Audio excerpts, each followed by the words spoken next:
ರಾಜ್ಯದಲ್ಲಿ ಇದೀಗ ಬಿಡದಿ ಟೌನ್ಶಿಪ್ ಜಟಾಪಟಿ ಜೋರಾಗಿದೆ. ರೈತರು ಯಾವುದೇ ಕಾರಣಕ್ಕೂ ನಮ್ಮ ಭೂಮಿಯನ್ನ ಕೊಡಲ್ಲ ಅಂತ ಹೇಳ್ತಾ ಇದ್ದಾರೆ. ನಾವು ನಮ್ಮ ಜಮೀನಲ್ಲಿ ಕೆಲಸ ಮಾಡಿಯೇ ಪ್ರತಿಭಟನೆಗೆ ಬರ್ತಾ ಇದೀವಿ. ನೀವು ಆ ಜಮೀನನ್ನ ಕಸ್ಕೊಂಡ್ರೆ ನಾವು ತಿನ್ನೋದೇನು? ನಮ್ಮ ದನ ಕರುಗಳ ಕತೆ ಏನು? ಈ ಪ್ರಶ್ನೆಯನ್ನ ಮಾಡುವ ಕೆಲಸ ಆಗ್ತಾ ಇದೆ. ಸರ್ಕಾರದ ವಿರುದ್ಧ ಅನ್ನದಾತರು ಸಮರವನ್ನೇ ಸಾರಿದ್ದಾರೆ. ಭೂಮಿ ಬಿಟ್ಕೊಡಲ್ಲ, ಪ್ರತಿಭಟನೆಯನ್ನ ಮಾಡ್ತೀವಿ ಅಂತ ಕಹಳೆಯನ್ನ ಮೊಳಗಿಸಿದ್ದಾರೆ. ಅಷ್ಟೇ ಅಲ್ಲ, ರೈತ ಮಹಿಳೆಯರು ಕೂಡ ಪಾದಯಾತ್ರೆಯನ್ನ ನಡೆಸಿ ಆಕ್ರೋಶವನ್ನ ಹೊರಹಾಕಿದ್ದಾರೆ.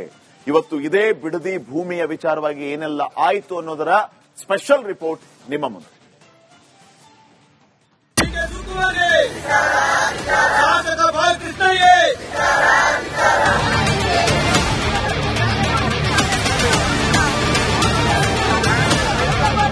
ಸುಡು ಬಿಸಿಲಲ್ಲಿ ಪಾದಯಾತ್ರೆ, ಸರ್ಕಾರದ ವಿರುದ್ಧ ಧಿಕ್ಕಾರ ಕೂಗಿ ರೈತ ಮಹಿಳೆಯರ ಆಕ್ರೋಶ, ಸರ್ಕಾರದ ಅಧಿಸೂಚನೆಗೆ ಬೆಂಕಿ ಇಟ್ಟು ಕೆಂಡಾಮಂಡಲ.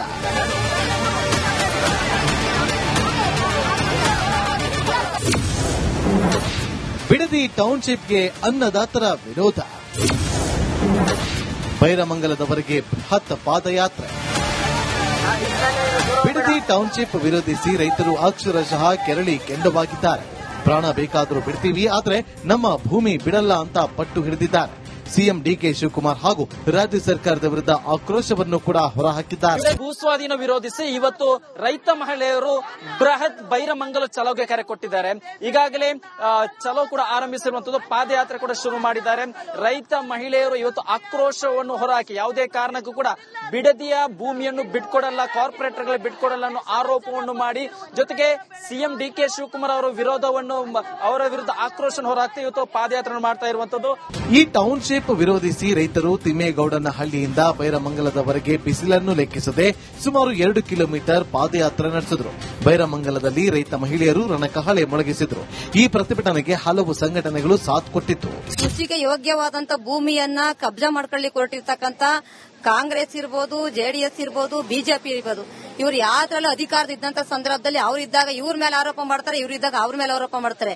3 ಜನನುವೆ ಇವತ್ತು ಏನಪ್ಪಾ ಅಂದ್ರೆ ರಿಯಲ್ ಎಸ್ಟೇಟ್ ದಂಧೆಗಳ ರೀತಿಯಲ್ಲಿ ಇವತ್ತು ನಡೆಸ್ಕೊಂಡಿರ್ತಕ್ಕಂಥದ್ದು ನಾವು ನೋಡ್ತಾ ಇದೀವಿ. ಈಗ ಡಿಕೆ ಶಿವಕುಮಾರ್ ಅವರು ಇವತ್ತು ದೊಡ್ಡ ರಿಯಲ್ ಎಸ್ಟೇಟ್ ನ ಉದ್ಯಮಿಗಳಿಗೆ, ಆ ದಂಧೆಕೋರಿಗೆ ಇವತ್ತು ನೇತೃತ್ವ ಕೊಡ್ತಾ ಇದ್ದಾರೆ. ಅವರು ಮುಖ್ಯಮಂತ್ರಿ ಆಗಿದ್ದಾರೆ. ಅವರು ಸರಿಯಾದ ರೀತಿಯಲ್ಲಿ ಮಾತಾಡ್ಲಿಕ್ಕೆ ಸಾಧ್ಯತೆ ಆಗಬೇಕು. ರೈತರ ಭೂಮಿಯನ್ನು ಉಳಿಸ್ಕೊಳ್ಳಿಕ್ಕೆ ರೈತರ ಪರವಾಗಿ ನಿಲ್ಲಬೇಕು. ಮತ್ತೊಂದೆಡೆ ಸಿಎಂ ಡಿಕೆಶಿ ಅವರಲ್ಲೇ ಪ್ರತಿಭಟನೆ ಆರಂಭ. ಟೌನ್ಶಿಪ್ ಯೋಜನೆ ವಿರುದ್ಧ ಪ್ರತಿಭಟನೆ ಶುರುವಾಗಿದೆ. ಕನಕಪುರ ನೈಸ್ ರೋಡ್ನಲ್ಲಿ ರೈತರು ಪ್ರತಿಭಟನೆ ನಡೆಸಿದರು.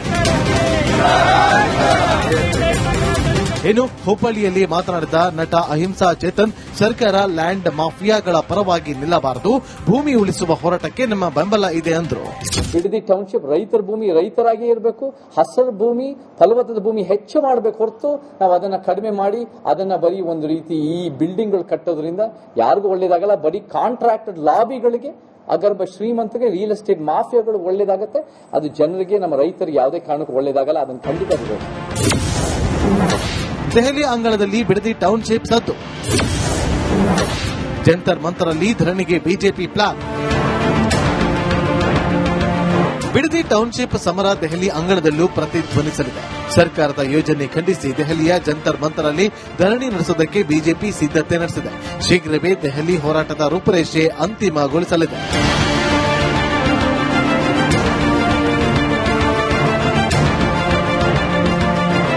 ಬಿಡದಿ ಟೌನ್ಶಿಪ್ ವಿರುದ್ಧದ ಹೋರಾಟ ದಿನೇ ದಿನೇ ತೀವ್ರ ಸ್ವರೂಪ ಪಡೆದುಕೊಳ್ತಾ ಇದೆ. ಸರ್ಕಾರದ ವಿರುದ್ಧ ಅನ್ನದಾತರ ಆಕ್ರೋಶ ಹೆಚ್ಚಾಗ್ತಾ ಇದೆ. ರೈತರ ಈ ಸಂಗ್ರಾಮಕ್ಕೆ ಸರ್ಕಾರ ಯಾವ ರೀತಿ ಸ್ಪಂದಿಸುತ್ತೆ ಅನ್ನೋದನ್ನ ಕಾದು ನೋಡಬೇಕಿದೆ. Bureau report, Republic Kannada.